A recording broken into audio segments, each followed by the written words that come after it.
ओम शांति। अॼु जे बाप दादा चवनि था 14/10/2023 महावाक्य मुरलिया। बाप दादा चवनि था मीठे मीठे ॿार आज्ञाकारी ठहो। बाप जी पहिरियों आज्ञा कहिड़ी आहे? पंहिंजे खे आत्मा सम्झी मूंखे यादि करो। प्रश्न: आत्मा रूपी बर्तन अशुद्ध छो थी वेंदो आहे? उनखे शुद्ध ठाहिण जो साधन छा आहे? उत्तर: वाहियात ॻाल्हियूं ॿुधंदे ॿुधाईंदे आत्मा रूपी बर्तन अशुद्ध थी वेंदो आहे। असांजो आत्मा रूपी बर्तन अशुद्ध कीअं थी वेंदो आहे? जॾहिं असां वाहियात ॻाल्हियूं ॿुधंदा आहियूं ॿुधाईंदा आहियूं त आत्मा रूपी बर्तन अशुद्ध थी वेंदो आहे। हिनखे शुद्ध ठाहिण लाइ बाप जो फरमान आहे, hear no evil, see no evil. हिकु ॻाल्हि सां, हिकु बाप सां ॿुधो, हिकु बाप खे यादि करो त आत्मा रूपी बर्तन शुद्ध थी वेंदो। आत्मा और शरीर ॿई पावन थी वेंदा। गीता जो पिया सां गॾु। ओम शांति। ओम शांति जो अर्थ त ॿारनि खे सम्झायो आहे न बाबा। ॿारनि खे घड़ी घड़ी पॉइंट्स ॾींदा आहिनि बाबा। जीअं घड़ी घड़ी चइबो आहे न, बाप ऐं वर्षे खे यादि करो, त ईअं ई रोज़ रोज़ मुरली ॿुधण सां असांखे अलॻि अलॻि पॉइंट्स मिलंदी रहंदी। हिते कोई मनुष्य जी यादि न आहे। मनुष्य जी व कंहिं देवताउनि जी यादि दिलाईंदा आहिनि न। पारलौकिक बाप जी यादि कोई दिलाए न सघे, छो जी बाप खे ॼाणदा ई न आहिनि। हिते असांखे घड़ी घड़ी चईंदा आहिनि, पंहिंजे खे आत्मा सम्झी बाप खे यादि करो। जीअं बाप खे ॿार हूंदा आहिनि त सभु सम्झी सघंदा आहिनि इहे बाप सां वरसो वठण आया आहिनि। जॾहिं ॿार पैदा थींदो आहे त सभु सम्झी वेंदा आहिनि भई इहे ॿार बाप खां वरसो वठण आयो आहे। पोइ उन्हनि खे बाप ऐं वरसो यादि रहंदो आहे। हिते बि ईअं ई आहे भई लौकिक में बि ॿार पैदा थियो त माँ बाप चईंदा आहिनि न, बाप चईंदो आहे मुंहिंजी मिल्कियत जो मालिक अची वियो। हिते बि ईअं ई आहे। ज़रूर ॿार बाप खे ॼाणदा न आहे, हिन करे बाप खे अचणो पवंदो आहे। असां बाप खे भुलिजी वियासीं न, हाणे बाबा आया आहिनि असांखे वरी खां ज्ञान ॾियण।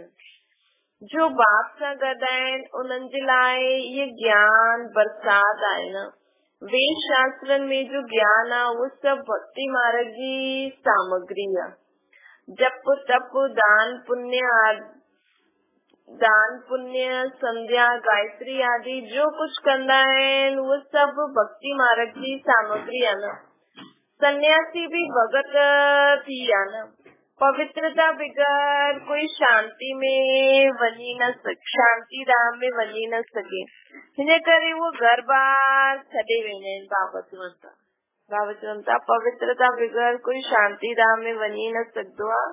हिन करे वो घर बार छॾे करे हली वेंदा आहिनि। सन्यासी भी सम्झंदा आहिनि भई पवित्रता ॾाढी ज़रूरी आहे, परंतु सॼी दुनिया त हीअं न करे सघे न। उन्हनि जो आहे हठयोग, इहे बि ड्रामा में नूंद आहे। असां ॿारनि खे राजयोग सिखलाइण कल्प कल्प हिकु ई बार बाबा खे अचणो पवंदो आहे। मुंहिंजो ॿियो कोई अवतार न आहे। बाबा चवनि था मुंहिंजो ॿियो कोई अवतार न आहे। Reincarnation of God ही भगवान ही अवतार वठंदो आहे, उहो हिक में ई ईंदो आहे। उहो आहे ऊच ते ऊच। पोइ रीइनकॉर्नेशन ऑफ जगत अम्बा ऐं जगत पिता बि ज़रूर थियणो खपे। जीअं शिव बाबा जो अवतार थींदो न त जगत अम्बा ऐं जगत पिता अवतार त न वठंदा आहिनि, लेकिन बाबा चवनि था कि उहे हिन सृष्टि ते हुन ई शरीर में पोइ उहे संस्कार इमर्ज थींदा वेंदा आहिनि न। त वास्तव में रीइनकॉर्नेशन अक्षर सिर्फ़ हिकु बाप सां ई लॻंदो। उन्हनि जी आत्मा त हिते ई आहे, सिर्फ़ संस्कार उन्हनि जा चेंज थींदा आहिनि। त रीइनकॉर्नेशन कंहिंजो थींदो? सिर्फ़ हिकु बाप जो। सदगति दाता त हिकु बाप ई आहे न। हीअं त हर चीज वरी खां रीइनकॉर्नेशन थींदी आहे, मतलब हर चीज नई थींदी आहे। जीअं हाणे भ्रष्टाचार आहे त चईंदासीं भ्रष्टाचार रीइनकॉर्नेशन थियो, मतलब वापस सां आयो। पोइ वरी खां भ्रष्टाचार थींदो, वरी खां श्रेष्टाचार ईंदो, वरी खां भ्रष्टाचार हली वेंदो, पोइ श्रेष्टाचार ईंदो। रीइनकॉर्नेशन त हर चीज जो थींदो आहे बाबा चवनि था। हाणे पुराणी दुनिया आहे, पोइ नई दुनिया ईंदी। जीअं बाबा ईंदा आहिनि न, रीइनकॉर्नेशन मतलब अचणु। त जीअं बाबा ईंदा आहिनि, हर चीज पुराणे खां नई थींदी आहे, नई खां पोइ पुराणी जरूर थींदी। त बाबा चवनि था, अॼु असांखे बाबा ॿुधाइनि था कि हर चीज पुराणे खां नई थींदी आहे, अर्थात पुराणी थींदी आहे, पोइ नई चीज ईंदी आहे। त इहे सभु ॻाल्हियूं केरु वेही सम्झाए थो? आत्माउनि खे बाबा सम्झाए थो। इन करे जॾहिं असां ख़ुदि खे आत्मा सम्झंदासीं न, त असांखे ॻाल्हियूं ॾाढी सुठी रीति सम्झ में ईंदी। जॾहिं हिते वेंदा आहियो त हमेशह सम्झो मां आत्मा आहियां, मूंखे बाप जो फरमान मिलियो आहे न कि मूंखे यादि करो। ॿारनि जे सिवाय त कोई बाप जो फरमान कंहिंखे मिली न सघे। ॿारनि जे सिवाय त ॿियो कोई खे बाप जो फरमान न मिलंदो न। बाबा चईंदा न, मां पंहिंजे ॿारनि सां ई ॻाल्हाईंदो। अर्थात बाबा जी ज्ञान जेको बाबा खे बाबा मंदो, निश्चय कंदो, उनखे सम्झ में ईंदो। भले ॿुधण वारा ॾाढा हुजनि, लेकिन सम्झंदो केरु? जो बाप जो ॿार हूंदो। पोइ ॿारनि में कोई त आज्ञाकारी हूंदो आहे, कोई आज्ञा न मञण वारो बि हूंदो आहे। बाप चईंदा आहिनि, हे आत्माओं, मूंसां गॾु बुद्धि जो योग लॻायो। बाबा हिते आत्माउनि सां ॻाल्हाईंदा आहिनि। ॿियो कोई विद्वान पंडित आदि ईअं न चईंदा कि मां आत्माउनि सां ॻाल्हायां थो। उहो त आत्मा सो परमात्मा चई सघंदा आहिनि, त उहो त रॉन्ग थी वियो। तव्हां ॿार ॼाणदा आहियो, शिव बाबा हिन शरीर द्वारा असांखे सम्झाइनि था। शरीर बग़ैर त एक्ट न करे सघनि न। पहिरियों त इहो निश्चय खपे। निश्चय बग़ैर त कुझु बि बुद्धि में न ईंदो। बाबा चवनि था पहिरियों निश्चय खपे कि असां आत्माउनि जो बाप केरु आहे? निराकार परम पिता परमात्मा। जेसि ताईं निश्चय न आहे तेसि ताईं असां मुरली ॿुधंदे हुए बि असांखे सम्झ में न ईंदी। ऐं साकार में असांजो बाप आहे प्रजापिता ब्रह्मा, तॾहिं त असां ब्रह्म कुमार कुमारियूं कहलाईंदा आहियूं न। जॾहिं असां ख़ुदि खे ब्रह्म कुमार कुमारियूं कहलाईंदा आहियूं त उन समय असांजो पीउ केरु आहे? ब्रह्मा बाबा। जॾहिं असां ख़ुदि खे निराकार आत्मा सम्झंदा आहियूं त असांजो पीउ आहे शिव बाबा। त ऐं जॾहिं असां हिन दुनिया में जे संबंध में ईंदा आहियूं त बाबा त चईंदा आहिनि ख़ुदि खे आत्मा सम्झो, लेकिन इहे बि चईंदा आहिनि न बाबा, भई दुनिया जे लाइ त असांखे थोरो देह मतलब हा भई मां हुनजी धीउ आहियां, हुनजे पुट, हुनजी ज़ाल आहियां, फलानो फलानो चइणो ई पवंदो आहे। त शिव जा त सभई आत्मायूं ॿार आहिनि, हिन करे हुननि खे शिव कुमार चईंदा आहिनि, कुमारी न चईंदा। इहे सभु ॻाल्हियूं धारण करणियूं आहिनि। धारणा तॾहिं थींदी जॾहिं निरंतर बाप खे यादि कंदासीं। ज्ञान सम्झ में कॾहिं ईंदो? जॾहिं असां ख़ुदि बाबा ते निश्चय हूंदो। ऐं धारणा कॾहिं थींदी? जॾहिं असां निरंतर बाबा खे यादि कंदासीं। छो धारणा बुद्धि में थियणी आहे न, त बाबा खे यादि कंदासीं त बुद्धि स्वच्छ थींदी वेंदी, त धारणा थींदी वेंदी।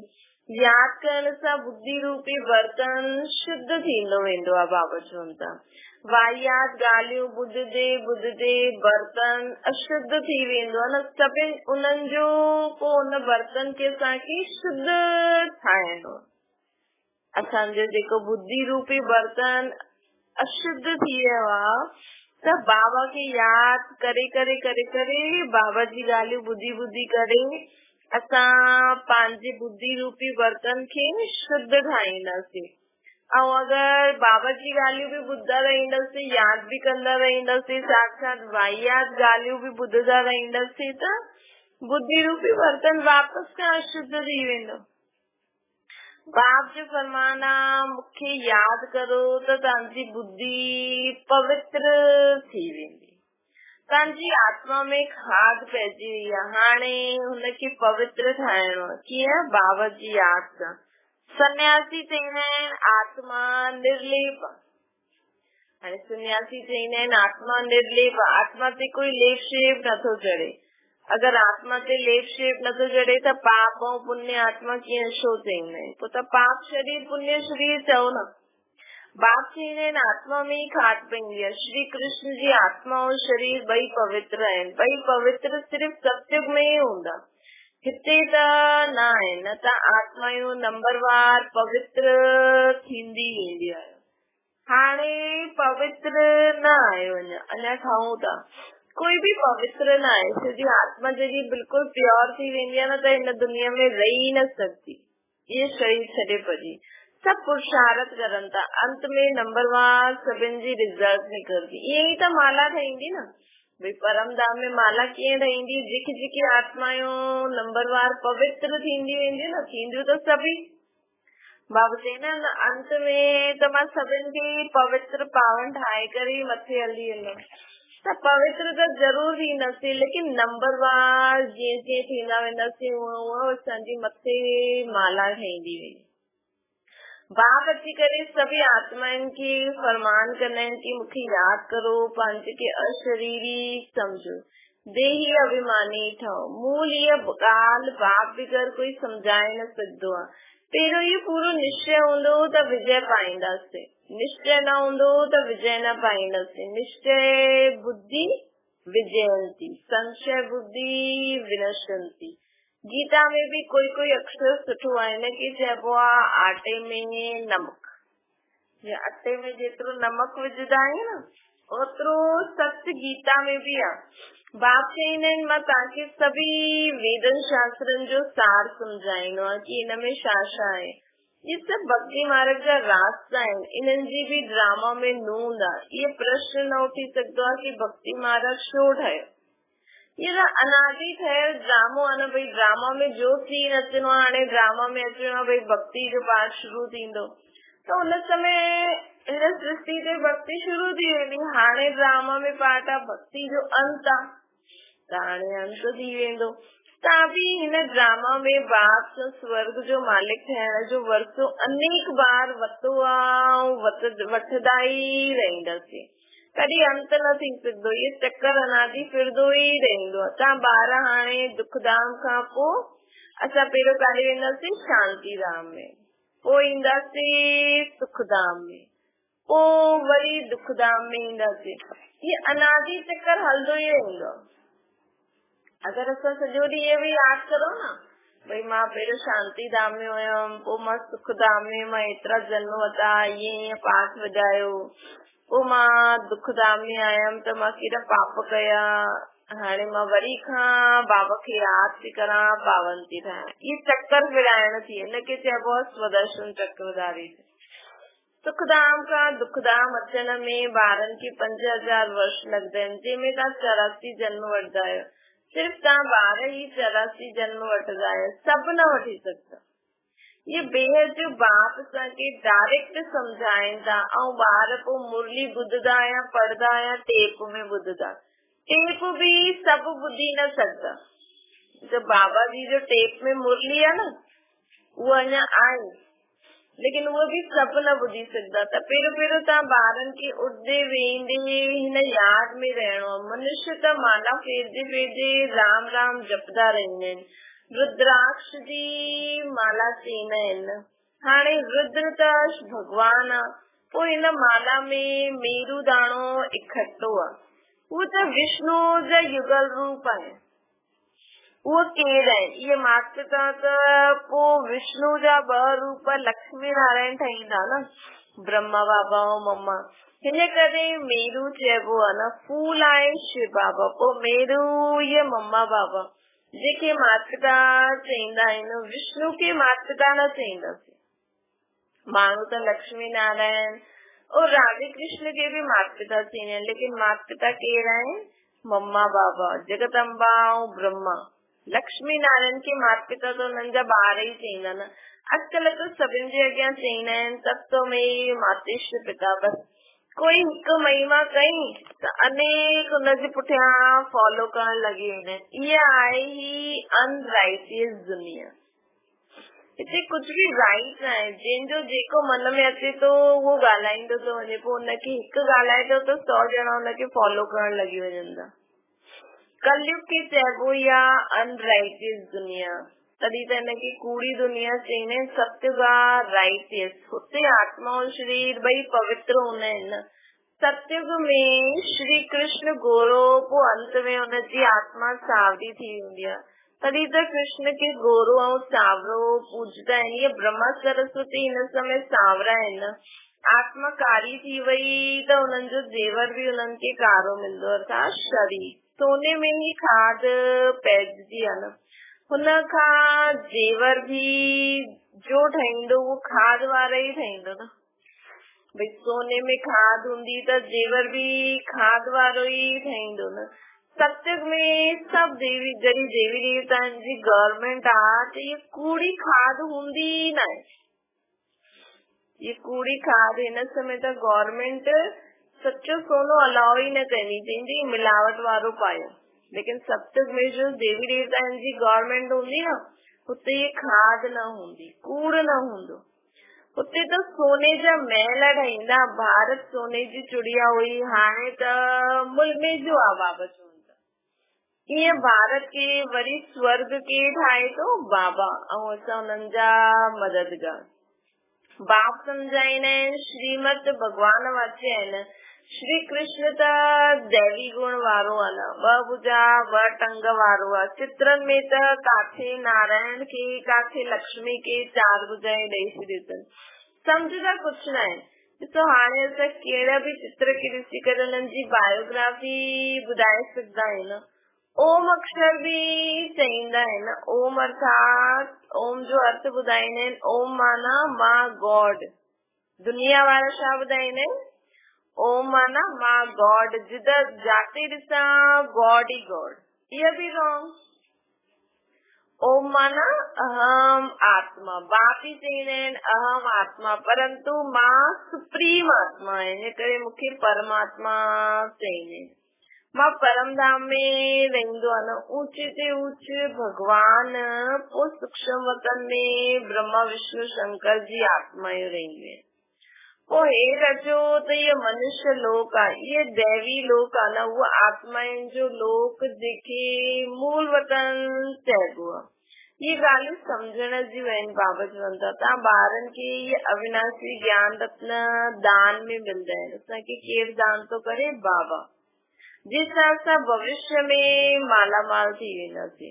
मतलब जेतिरो ये ज्ञान जी ॻाल्हियूं असां पंहिंजी बुद्धि में धारण कंदासीं न, ऐं उन्हनि खे कर्मनि में लाईंदासीं, ओतिरो असांखे सत्युग में धन संपत्ति मिलंदो। ऐं पोइ असां धारण करे अगरि ॿियनि खे बि ॿुधाईंदासीं त असांजो ॿियो वधंदो वेंदो। त तव्हां भविष्य में मालामाल डबल सिरताज ठही वेंदो।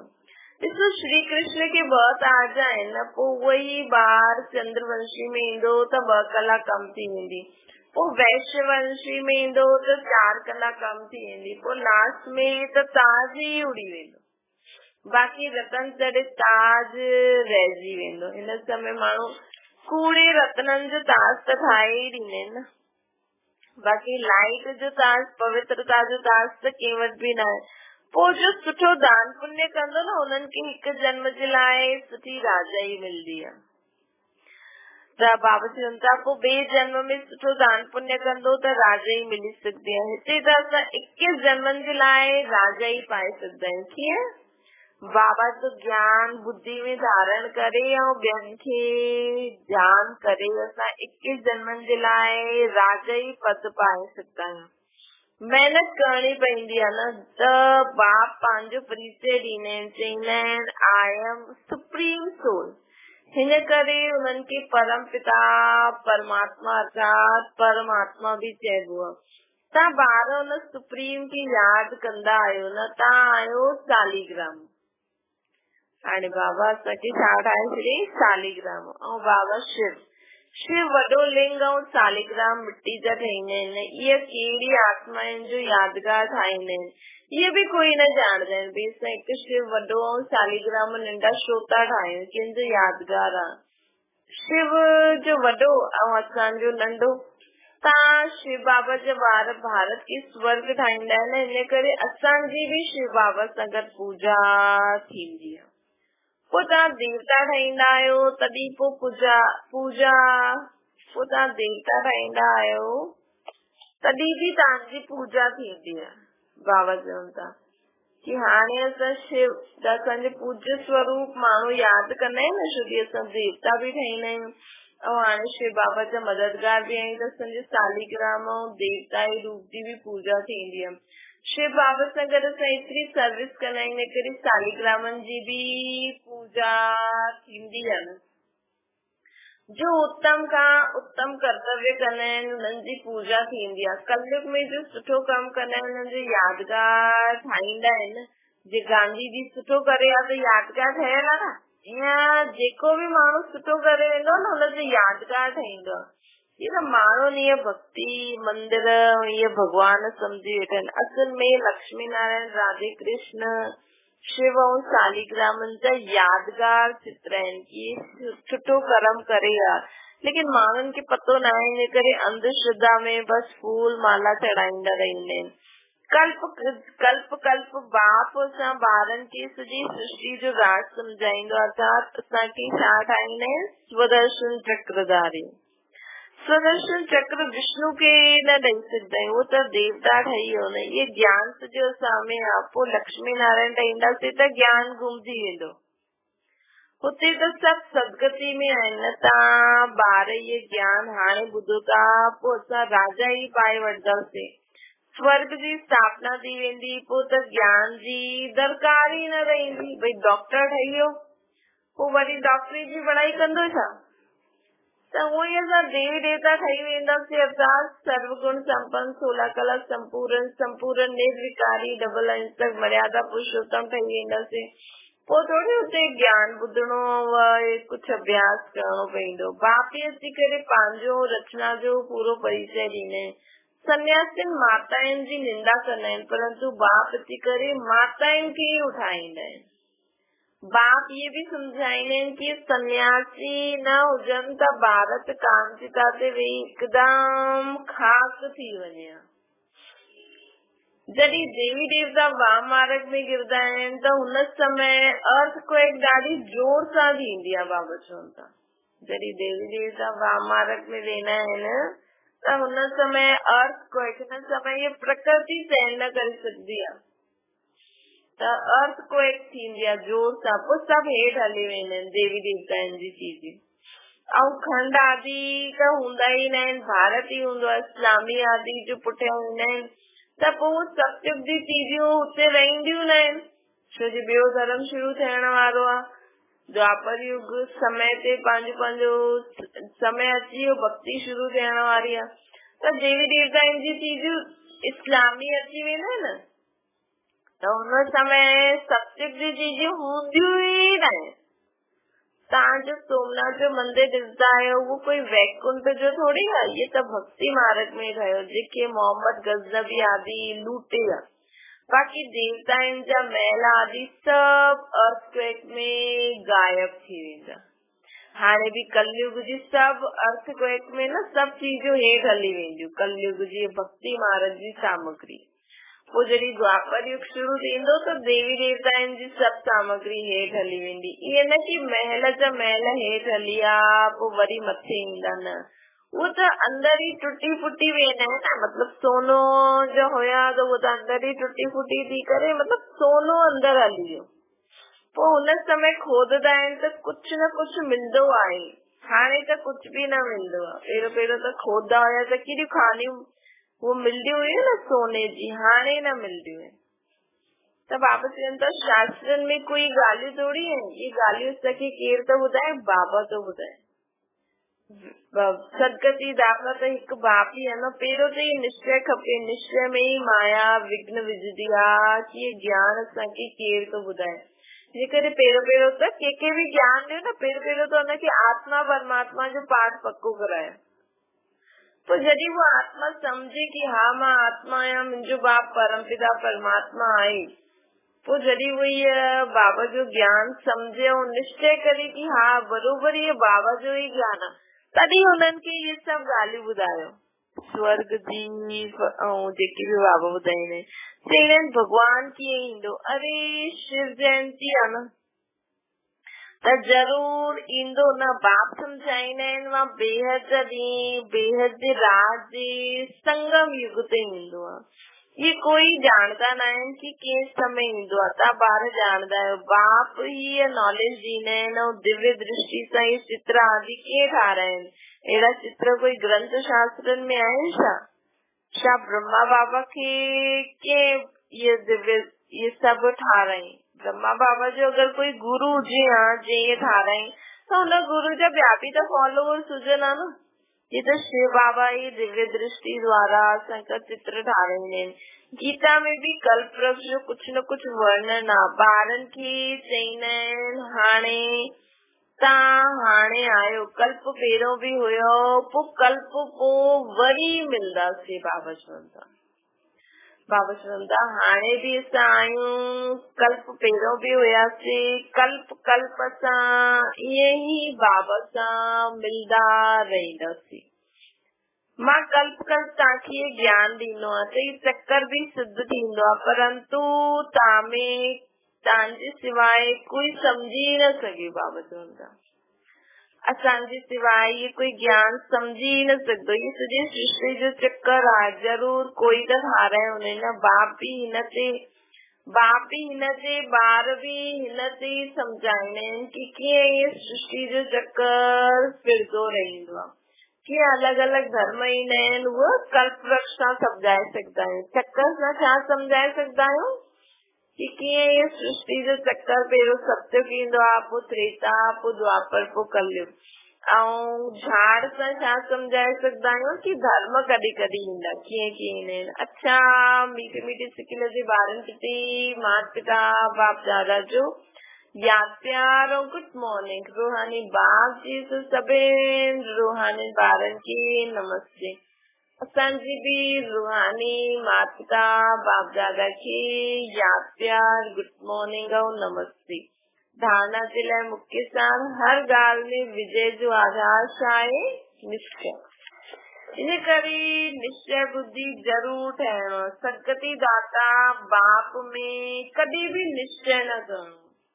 कल भी बाबा चई न कि हर हिकु ॻाल्हि में कल्याण सम्झंदासीं त कॾहिं भी असांजे जीवन में कोई भी तूफान ईंदो त असां संशय में न ईंदासीं। बुद्धि ॿियो आहे, बुद्धि खे पवित्र व शुद्ध ठाहिण लाइ अशरीरी ठहिण जो अभ्यास करणो। वाहियात ॻाल्हियूं न ॿुधणियूं आहिनि न ॿुधाइणियूं आहिनि। वरदान आहे बेहद जी स्मृति स्वरूप द्वारा हद जी ॻाल्हियुनि खे समाप्त करण वारा अनुभवी मूर्त। तव्हां श्रेष्ठ आत्मा आहियो, डायरेक्ट बीज ऐं मुख्य ॿ पत्ता त्रिमूर्ति सां गॾु समीप संबंध वारा तना आहियो न। हिकु शिव बाबा ऐं ब्रह्मा बाबा सां गॾु समीप संबंधनि वारा तना में आहियो न। हिन ऊंची स्टेज ते रहो, सदाई स्मृति रहे कि मां आत्मा आहियां, शिव बाबा सां गॾु ऐं ब्रह्मा बाबा सां गॾु। त बेहद जी स्मृति स्वरूप ठहो त हद जी व्यर्थ ॻाल्हियूं सभु समाप्त थी वेंदियूं। पंहिंजे बेहद जे बुजुर्गपन में रहो। श्री असां सभिनि जा पूर्वज आत्मा आहियूं न, त असां बाबा चवंदा पंहिंजे बेहद जे बुजुर्गपन में रहो त सदा सर्व अनुभवी मूर्त थी वेंदो।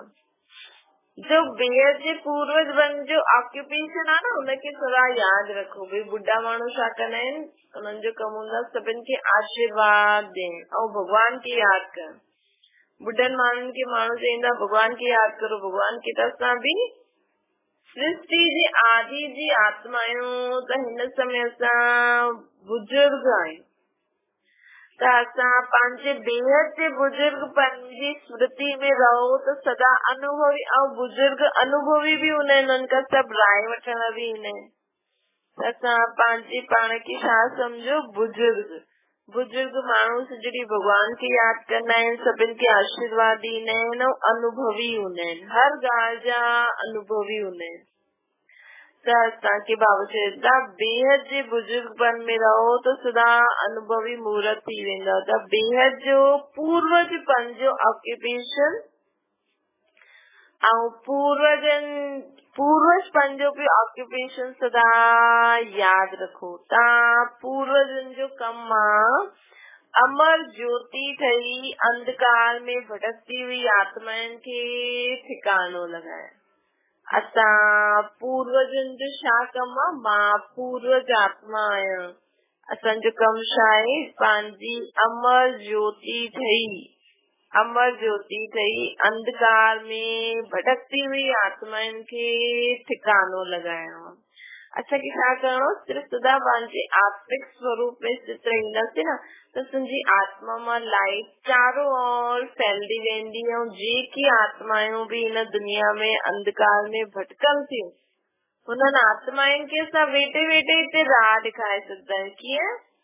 सदा खुद की आत्मा समझो, बाबा खे याद करो, बाबा जी याद सां तुंहिंजी आत्मा में जेकी लाइट पूरे विश्व में फैलदी, उन सां भटकती हुई आत्माउनि खे ठिकानो मिली वेंदो। स्लोगन आहे, कहिड़ी भी ॻाल्हि में मूंझण जे बजाय मौज जो अनुभव करण ही मस्त योगी ठहणो। कहिड़ी भी ॻाल्हि में मुंझो न, कोई भी ॻाल्हि थिए थी, छा थियो, छो थियो, हाणे छा थींदो, कीअं थींदो, इन में मूंझण जे बजाय मौज में रहणो। वो कीअं रही सघंदासीं मौज में, जॾहिं असां सदा बाबा खे यादि कंदा रहंदासीं। बाबा चईंदा आहिनि न, बांदेलियूं मूंखे ॾाढो यादि कंदियूं आहिनि, बांदेलियूं बाबा जी ॾाढी मददगार हूंदियूं आहिनि। छो जो जीअं जीअं असां बाबा खे यादि कंदा आहियूं न त असांजी सभु मूंझ ख़तम थी वेंदी आहे ऐं बाबा जो ज्ञान ॿुधायूं त सभु ॻाल्हियूं सम्झ में ईंदी वेंदियूं आहिनि। ऐं बाबा जी यादि सां जॾहिं असांजी आत्मा मां लाइट चारों ओर फैलदी आहे त तव्हांजे घर वेठे वेठे, भले तव्हां घर में वेठा रहो, लेटा रहो, कुछ भी करो, लेकिन तव्हां घर वेठे वेठे भी बाबा खे यादि कंदो न त तव्हां द्वारा पूरी विश्व में लाइट पहुचदी। त अलाए काथे काथे माण्हू भटकनि था, उन्हनि खे भी सही राह ॾेई बाबा तव्हां द्वारा उन्हनि खे सही राह ॾेखारे सघंदा आहिनि। त केॾो सहज आहे न सेवा करणु। सिर्फ़ पंहिंजी की आत्मा समझी हर कर्म करो त अनेक जो भटकदी हुई आत्मायूं, मूंझल आत्मायूं, असांजी भी मूंझ ख़तम थी वेंदी, हुननि जी भी मूंझ ख़तम थी वेंदी ऐं सदा सभु मस्त। असांखे ईअं मस्त योगी ठहिणो आहे, तॾहिं असां खुद जी मूंझनि खां भी मुक्त रहंदासीं ऐं ॿियनि खे भी अंधकार में जो भटकनि थियूं उन्हनि खे मुक्त करे सघंदासीं। अच्छा, ओम शांति। बाबा खे यादि करो,